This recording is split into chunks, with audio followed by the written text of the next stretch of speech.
that's been really helpful for breathing new life into established churches. If you're in a church that's been there a long time, Carlos has a very good article on that. And then I've got one in here that I use in consulting. It's my base for how do you assess a church in its spirituality, relationships, organization, and mission. And I use that as a base for churches. So a lot of times I have elders just read before I come because this is the tool I'm going to use. So that's in this one. This is $5. And I've already sold about half of them, so there's still some left. And this was done in 2013. This was done in 2017. And obviously it has a whole lot more articles. And Dr. Gupton has one in here on governance in churches. How do you get it more missional? And I did an article in here on consensus. When I started talking the language of consensus to elders, and one said, "What is consensus?" That made me a little nervous. So all right, I'm going to dig in and work on that one. And Gupton just told you about the strength finders. My number one out of those 34 is a learner. So that's why I'm in school all the time. I'm just a learner. And you'll see that in today's presentation. To begin with, I really want to say a few things about, well, there's one other advertisement. This year, the tour to Israel will be July 1 through 10. I still have room for a few more, but it's filling up. As in, we'll have probably 40 that go on that tour. And then the one to Greece and Ephesus is the week after that, so it'd be July the 11th through the 20th. And if you're interested in going, please let me know, or my wife, and she'll send you the brochures on that one. That one's a little thinner, and so I'm really trying to recruit a little bit more for Greece and right now, because Israel, I do Israel every year, and if you only go once anywhere to the Eastern Mediterranean, I'd say go to Israel, because we see a lot of archaeological sites and historical sites every single day. Typically spend 3 nights in Jerusalem, 3 nights on the Sea of Galilee in Tiberias, and then see everything in the north and the south and middle. So if you're interested in that, it is a ministry for us in a number of ways. It gets me back to Nazareth, Israel every year, but it also helps people in their study of the Bible. But it's unbelievable what 10 days can do with Christians traveling together. You would think at the end of the tour that they've all been in church together all their life. Or people ask us if we're a traveling choir. And when they found out that no one even knew each other before the trip, but we have one thing in common. We're in churches of Christ that appreciate a cappella singing. And we have some, like an old Crusader church. And you take our group and sing in this thing, it is better than singing in the shower. So anyway, it's just a good time together. Ask the Lewises, they've been with us on a couple of trips. So if you want some testimony or witness, we got one, as well as a few Canadians have gone as well. So ask Walter or Cindy. I want to say, just start with some gratitude. I don't have time to do what I'm saying, but I'm going to do it anyway, and you're going to have to read some of it. I'll have to go through some of these. If you think you're overwhelmed, I'm not done yet. You have more time, sir. I just found out that lunch is going to be a little bit late, so have that. So I can go till 12? Yes, sir. Thank you so much. I really want to express gratitude, and as much as I can. As Gupton was talking about how different, understanding our personalities and our gifts, how important it is in ministry, certainly, and it was true with me. I'm more creative and a refiner. And Scott Laird is an executor. And we came up, I started Shepherd's Network in Memphis area, and I had a goal of doing it several places, and Scott picked up on the idea, so we started this 6 years ago, and this is the third one, doing it every 3 years. And it's just a joy to see Scott Lucasen and Jeff pick up on this as well and get involved in it, and to see the impact it has for all of you. Just to network is really, really important. We have, no organization above the local church. So I really can't speak for the churches of Christ. I wish I could, but I think I can speak as an ambassador of Christ. I think I'm on pretty good grounds on that. So as an ambassador of Christ, I want to thank every one of you couples who are serving in leadership in your churches. I know it's not easy. I know there are challenges. I know there are times you've probably wanted to quit. In fact, there are times when people even ask you to quit. Sometimes it was a wise thing, and sometimes it was in the fit, a rage of a bad moment. But I deeply appreciate what you're doing, because you cannot have churches without leaders. You simply cannot have that. Whether you have felt qualified to do that or not, my chances are you don't even feel qualified to do what God has asked you to do. But you're still willing to do that. And again, we thank you for doing that. Thank you for the kids that grow up in a church where there are people who love the Lord and want to lead that church. Thankful for marriages in those churches where they're able to come to you and get spiritual guidance, and that family can be blessed, because a family that falls apart affects generations. And a family that's been blessed by the church also affects generations in a totally different way. Thank you for being faithful to your heritage, because some of you are here because you have been touched by good elders and church leaders yourself. And they've passed the baton on you. And now you're running the laps. Thank you for doing that. And holding on and doing it, even when it doesn't make sense sometimes. Even when your own kids say, "Dad, why do you keep doing that?" When they hear your frustrations and your burdens and all of that. Thank you for doing it as you're a volunteer. You're not being paid for it. In fact, you could not be paid enough for what you do. For you and your spouse. Thank you for the wives who've been participants in all of this. I just cannot say thank you enough. What we are trying to do with Shepherd's Network is, and I really appreciate Gupton giving you all these fine print. I'm giving some too.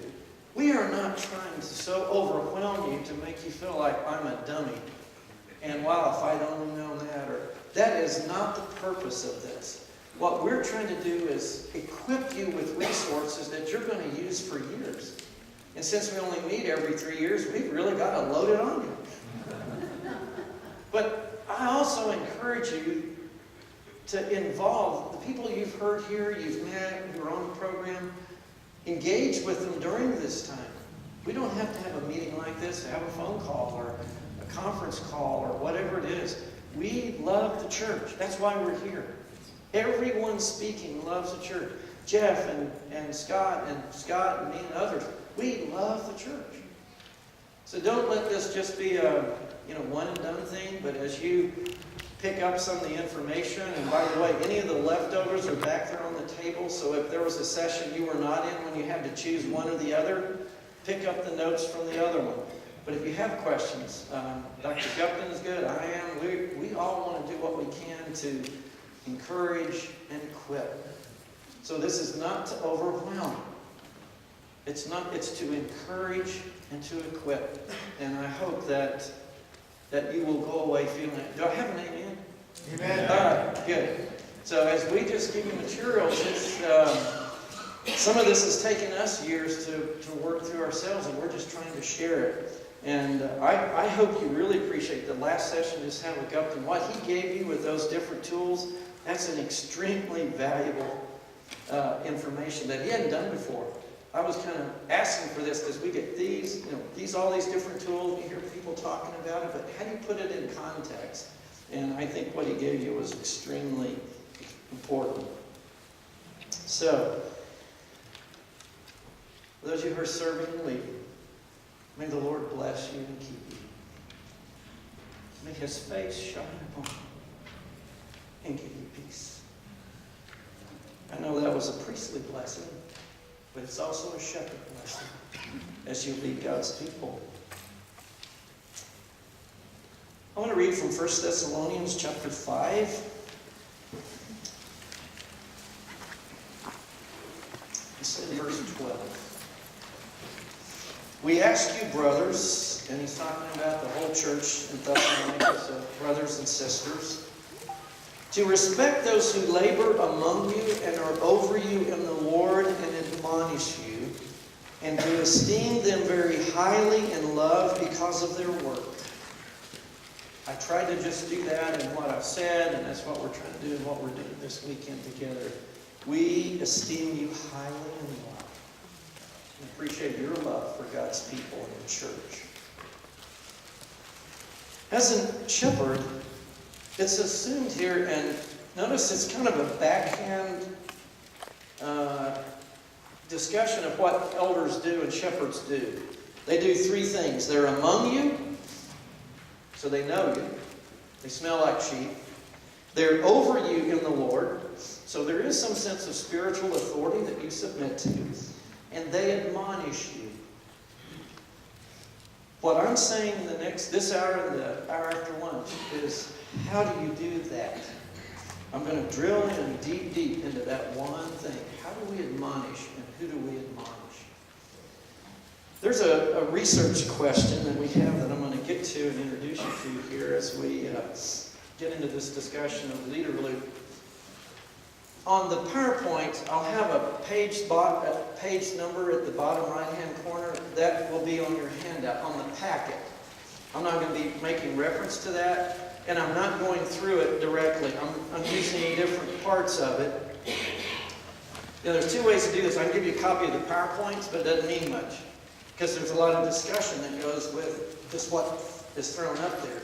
So what I did is give you the 10 pages that's out of what's going to probably be about a 90-page book that's going to be done by hopefully by this year. And it happened this way. I had this research question, and we'll get to in a minute. And I teach a Doctorate of Ministry seminar on developing leaders. So I wrote a white paper for it and had them build all their research around it. I've done this twice, and the third time is going to be this semester. In fact, they're getting it in 2 weeks. The 90-page, or that's about 75-page. It'll be 90 when this is all done. And then I presented it to church leaders at the AMF, Asia Mission Forum, in 2016 in Malacca, Malaysia. We had about 200 church leaders from Asia, from Philippines to everywhere. And then last October, I did it in Gmunden, Germany, to about 50 church leaders there at Camp Gmunden from Europe. They came from Bern, Switzerland, to different places in Germany. So I've had a lot of opportunities, but in all those cases, I did a whole week on it. I'm doing this in 2 hours. So I haven't started speaking fast yet, but when I do, you're going to understand. We're going to, you know, if you don't keep the snowmobile going, you're going to sink. So we're not going to get stuck. We're going to just keep flying over the soft, anyway. Here are the questions that led up to this. Very few churches have a strategy for developing better followers and leaders. We just kind of exist week by week. We just kind of keep the doors open. Very few churches can identify the mission of the church because the leaders don't know it. If you ask a church, why are you here? You might get the general answer of, well, seek and save the lost. Well, how are you doing that? Well, that's what the preacher and the evangelist is supposed to do. And then very few churches have elders who know how and when to resign. And this hour and next hour, you'll see how this is going to address that in several ways. Here's the big question. I was an elder 10 years in a larger church with 20 elders. And it's easy for people to get lost. My theory is the larger the church is, the higher the number of passive members that you have. In fact, it's more difficult to get Sunday school teachers in a large church than it is a small church. And you thought you had trouble in a small church? You ought to be in a large church and see how difficult it is to just get Sunday school teachers. Because the larger it is, the more the consumers they are. They're just there as consumers, and they'll put money in the plate, which means the larger the churches are, the more we have to outsource the ministries of the church. We have to hire it done because there's no time or volunteers to get it done. So I'm looking at this question, well, how then do we move passive members to become active members and leaders? That's the research question. So my top strength is a learner, so I'm learning on this. So how do we do that? Does anyone else have a concern like that? I mean, wouldn't this be your number one shepherding question? So as a shepherd, how do you move people from passive to active followers of Christ? And we've got a lot of passive members in churches. Some of them for good reason. We'll drill down on that just a little bit. I'm going to take the average, kind of a typical 100-member, 120-member church, single-cell church. I realize some of yours are even 50 members, but this would pretty much apply. The Pareto principle, which Bruce made reference to the other day, where 20% of the people do 80% of the work. This is what it would look like. You would have 20 leaders, 55 followers, active followers, 45 passive members, and then don't ever forget N. N. What's the N? This is the network of people that know everyone in your church. These are people that your members know at work. These are neighbors. This is to me a very, very conservative estimate on a 100-member church. There's far more than 200 people that know the members of that church. And these are your future brothers and sisters in Christ. If you just work through networks. Relatives, people you work with, people on the farm next to you, whatever it is, people you meet, co-op, large network. But we're going to look at the church. Just don't ever forget why we're doing this. Because just look at this kind of map. Who are the closest people to your network? Who are the closest people to the network of this church? Passive members. Why is that the case? They're the largest group. The largest group, and what else?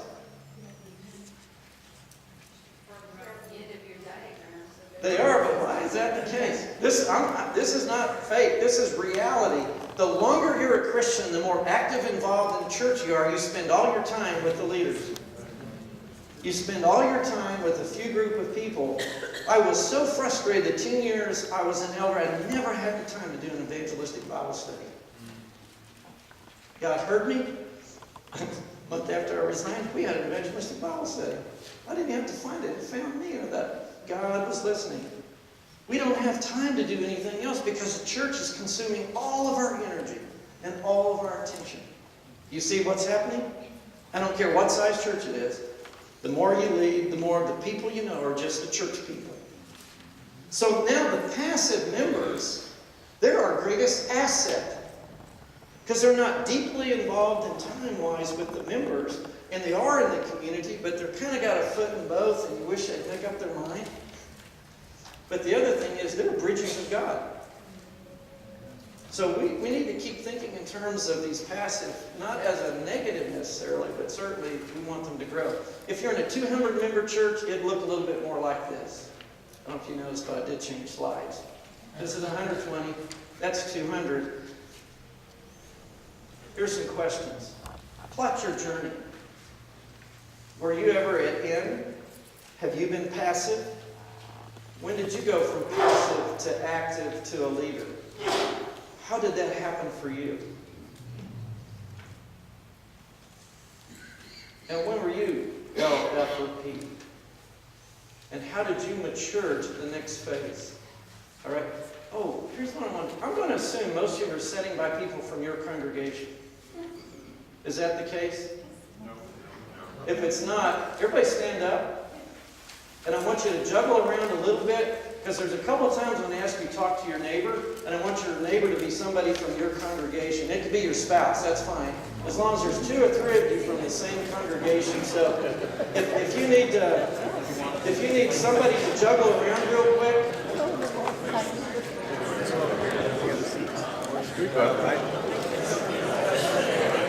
The only thing is, she's trying to. That's okay. Am I going to be in your way? It's okay. I'll just Let's move up broaden the my road. scope. Let's just move up the road. And you don't have to move anywhere. We're the only ones here. And if you just set it behind it. You're allowed to do this. There'll be